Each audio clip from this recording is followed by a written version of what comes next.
السلام علیکم ورحمۃ اللہ وبرکاتہ۔ خاموش سجدے اور معجزے۔ جب تم تہجد کی نماز تک پہنچ جاؤ تو سمجھ لینا تہجد میں معجزے کیسے ہوتے ہیں۔ تہجد، پیارے بہن بھائیوں، تہجد وہ نماز ہے جس میں انسان رات کے اندھیرے میں رب سے ملاقات کرتا ہے۔ تہجد وہ نماز ہے جو ہمیں اللہ کے قریب کرتی ہے۔ تہجد کے وقت کا سکون وہی انسان سمجھ سکتا ہے جس نے تہجد میں اللہ سے بات کی ہو، جس نے تہجد کی نماز میں دنیا کی محبت نہیں، اللہ کی محبت مانگی ہو۔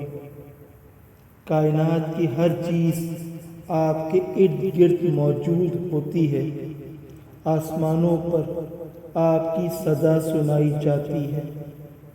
تہجد بہت خاص عبادت ہے۔ رب کسی کسی کو چنتا ہے، جب چن لیتا ہے تو اس کو خاص کرتا ہے اور اس کے لیے معجزے کر دیتا ہے۔ اگر رب آپ کو انتظار کروا رہا ہے تو اس کا مطلب یہ نہیں کہ وہ آپ کو سزا دے رہا ہے، بلکہ وہ آپ سے کچھ دیر رابطے میں رہنا چاہتا ہے۔ تہجد وہ نماز ہوتی ہے جو ہمیں رب کے قریب کر دیتی ہے۔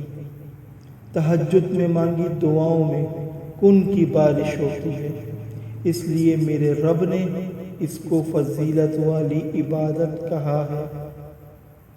میرے رب کو آپ کا مانگنا، آپ کا گڑ گڑانا پسند آ گیا، آپ کا تڑپنا پسند آ گیا، اور وہ چاہتا ہے کہ میرے بندے کی آواز اور سنی جائے۔ جس دن آپ کی دوستی اللہ رب العزت سے ہو جائے گی تو یقین مانیں آپ کی ہر دعا، ہر بات، ہر خواہش پوری ہوگی۔ نماز تہجد قسمت بدلتی ہے، دل کو سکون کے ساتھ اللہ سے ملاقات کا ذریعہ ہے۔ اللہ ہمیں بھی تہجد پڑھنے کی توفیق عطا فرمائے۔ امید ہے کہ آپ کو ہماری آج کی ویڈیو اچھی لگی ہوگی۔ میرے پیارے بھائیوں اور بہنوں، اس ویڈیو کو لائک کریں، کمنٹس کریں اور شیئر کریں، اور ساتھ ہی لگے ہوئے بیل آئیکن کو کلک کریں۔ اللہ رب العزت آپ کی ہر خواہش کو پوری کرے۔ آمین۔ السلام علیکم۔